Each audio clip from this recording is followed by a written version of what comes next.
ବାରଟି ଅନୁଚିନ୍ତା। ପ୍ରଥମେ, ପୂଜାପୂଜି କାର୍ଯ୍ୟରେ ପୁରୁଷମାନେ ନଡ଼ିଆ ଭାଙ୍ଗିବା ଉଚିତ।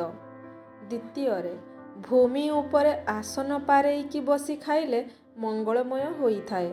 3ରେ, ଧାନ, ମୁଗ, ଗହମ, ମାଣ୍ଡିଆ, ସୋରିଷ, କଳାରାଶିକୁ ଏକାଠି ବାନ୍ଧି ସବୁ ରୁମରେ ରଖିଲେ ଶୁଭ ଫଳ ମିଳିଥାଏ। 4ରେ, ଶିବ ମନ୍ଦିରର ବେଢ଼ା ଅର୍ଦ୍ଧ ପରିକ୍ରମା କରିବା ଉଚିତ। 5ରେ, ଘିଅର ଦୀପକୁ ଡାହାଣ ହାତରେ ଏବଂ ତେଲର ଦୀପକୁ ବାମ ହାତରେ ଲଗାଇଲେ ଶୁଭ ଫଳ ମିଳିଥାଏ। 6ରେ, ଦୀପର ମୁହଁ ପୂର୍ବ କିମ୍ବା ଉତ୍ତରକୁ ରହିଲେ ଶୁଭମୟ ହୋଇଥାଏ ଏବଂ ଘରକୁ ସୁଖ ସମୃଦ୍ଧି ମଧ୍ୟ ଆସିଥାଏ।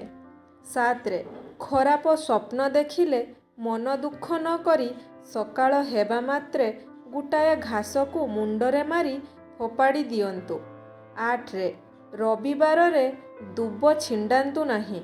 ରବିବାର ଓ ବୁଧବାର ଦିନ ବରଗଛ ମୂଳରେ ପାଣି ଦିଅନ୍ତୁ ନାହିଁ। 9ରେ, ଯାତ୍ରା କରିବା ସମୟରେ ଯଦି ନିଜେ ଛିଙ୍କି ଦିଅନ୍ତି କିମ୍ବା ଝିଟିପିଟି ଟିକ୍ ଟିକ୍ ଶବ୍ଦ କରେ କିମ୍ବା ଝିଟିପିଟି ଆଗରେ ପଡ଼ିଯାଏ ତେବେ ମନ ଦୁଃଖ କରନ୍ତୁ ନାହିଁ। ଏହାଦ୍ୱାରା ଯାତ୍ରାଟି ଶୁଭମୟ ହୋଇଥାଏ। 10ରେ, ଗାଧେଇ ସାରିବା ପରେ ମୁଣ୍ଡରେ ତିଳକ ଧାରଣ କରନ୍ତୁ। ଏହା କରିବା ଦ୍ୱାରା ଆପଣଙ୍କର ଆଜ୍ଞାଚକ୍ର ଜାଗ୍ରତ ହୋଇଥାଏ। 11ରେ, ପାଣିରେ କେବେ ବି ମଳମୂତ୍ର ତ୍ୟାଗ କରନ୍ତୁ ନାହିଁ। ଏହା ଅମଙ୍ଗଳକାରୀ ହୋଇଥାଏ ଏବଂ ମୃତ୍ୟୁ ପରେ କୁକୁର ଜନ୍ମ ମିଳିଥାଏ।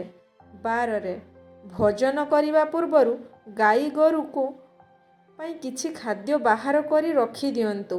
ଏହା କଲେ ଘରୁ ଆର୍ଥିକ ସମସ୍ୟା ଦୂର ହୋଇଥାଏ ଏବଂ ଆପଣଙ୍କର ପରିବାର ହସଖୁସିରେ ଜୀବନ ବିତେଇଥାନ୍ତି।